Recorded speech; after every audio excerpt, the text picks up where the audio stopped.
Chapter 6. The twins looked at each other and yelled, "Run!" "Wait!" cried Wigglytuff. "Untie us!"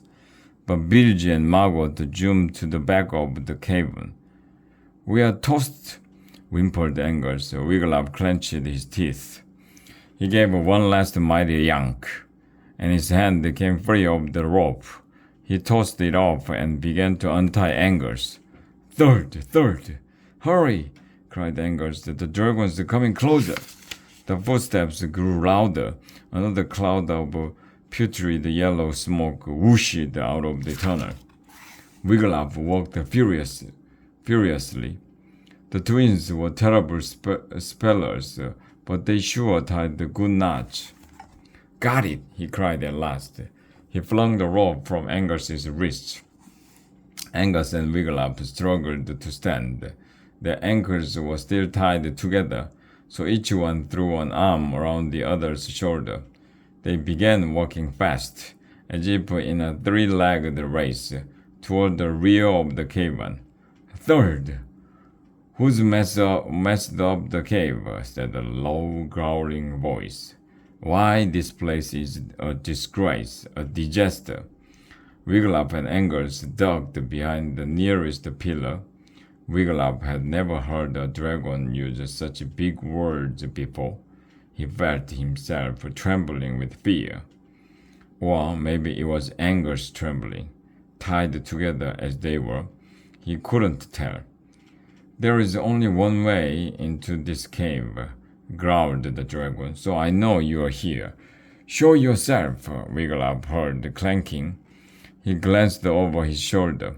There, crouching behind the vast stalactite pillar, were Bilgy and Margot. They were giggling, which made their rusty armor clank. Wigglytuff gathered his nerve and peeked out from behind the pillar. By the flickering fire, he saw a huge, red-scaled dragon, purple ears, a she-dragon. Her bright orange eyes searched the cave. A dainty yellow crest sat up atop her head. Wigglytuff was surprised to see that around her long red neck she wore a double strand of pearls. In one front paw she clutched a very large red purse. Wigglytuff ducked back. A dragon with pearls and a purse? She didn't look terribly mean, but he had learned one thing about dragons: never judge them by their looks. "You asked for it," called the dragon. "Here I come." The dragon's footsteps came closer and closer to Wigglytuff. "Yikes!" he cried as the dragon's huge face appeared right in front of him. "Jones!" cried Angus. "Schoolboys!" exclaimed the dragon. "I might have known." The dragon hooked her claws neatly under their DSA tunics. She picked up Wigglytuff and Angus and dangled them in front of her face. Up close, Wigglytuff caught a whiff of lilac. Was the dragon wearing perfume? "Are you knights in training?" the dragon asked. Sort of," said Wigglytuff. The dragon sighed. "Real knights would never make such a mess inside my cave." "Wasn't us," Angus began. "Wasn't us," the twins chanted in sing-song voices. Then they began snorting with laughter.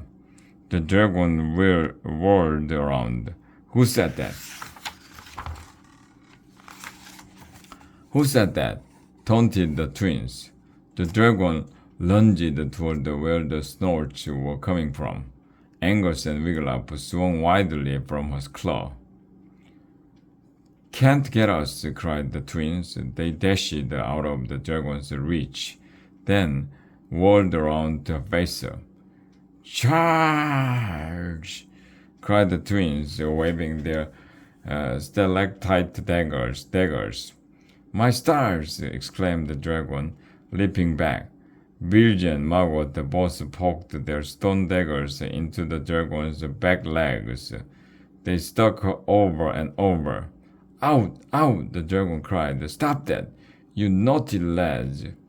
But Bilge and Margot didn't stop. The dragon dropped Wiglaf and Angus down on the cave floor.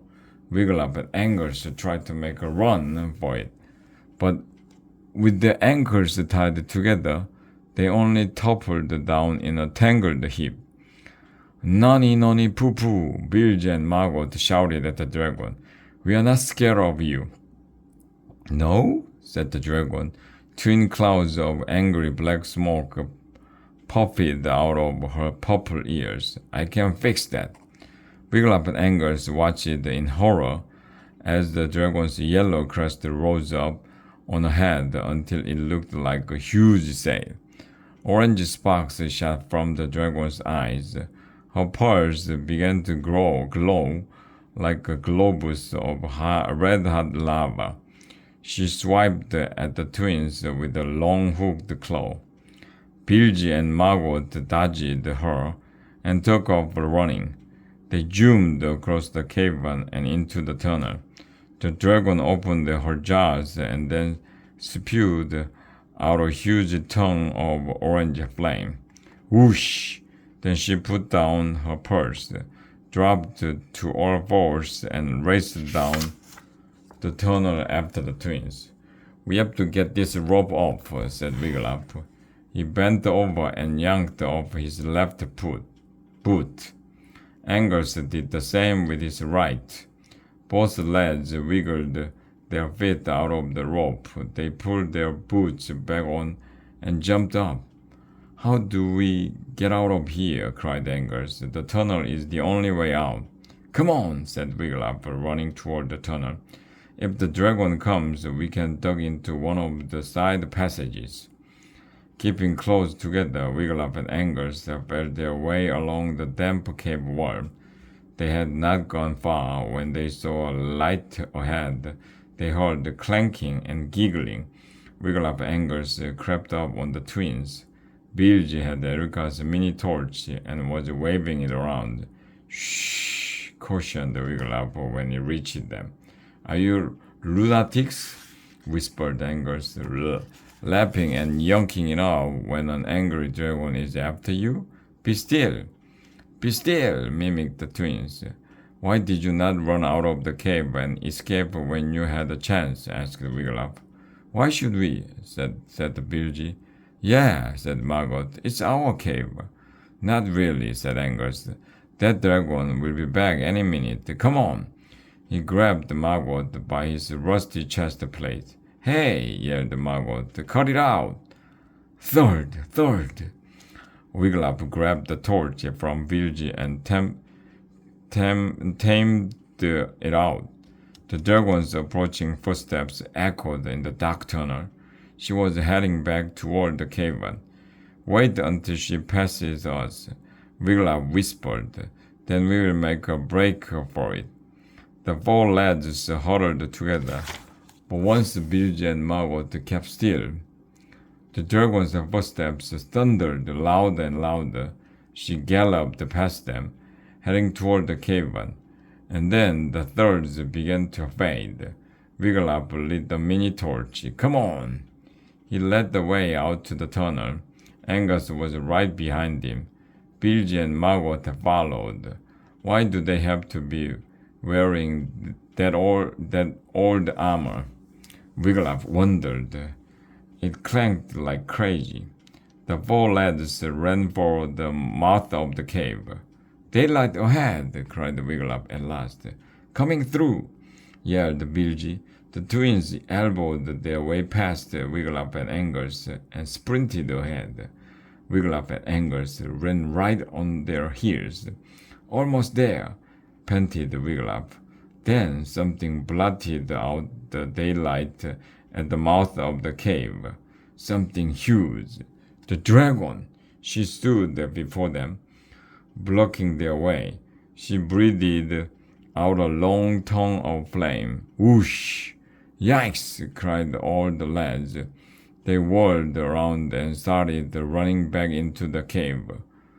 How had the dragon gotten to the mouth of the cave? Wiglaf hardly had time to wonder as he and the others zoomed through the tunnel, away from the flaming dragon. They rounded and bent, and there she was in front of them. Whoosh! Egad! Shrieked the lads. Once more they spun around and ran out the other way. But no sooner had they started running than whoosh! The fire breather was in front of them. The lads turned and ran straight in the opposite direction.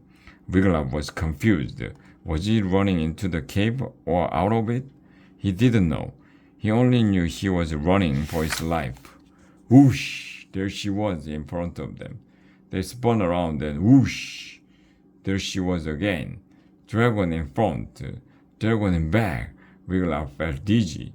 Was he seeing double? There are two of them, cried Angus.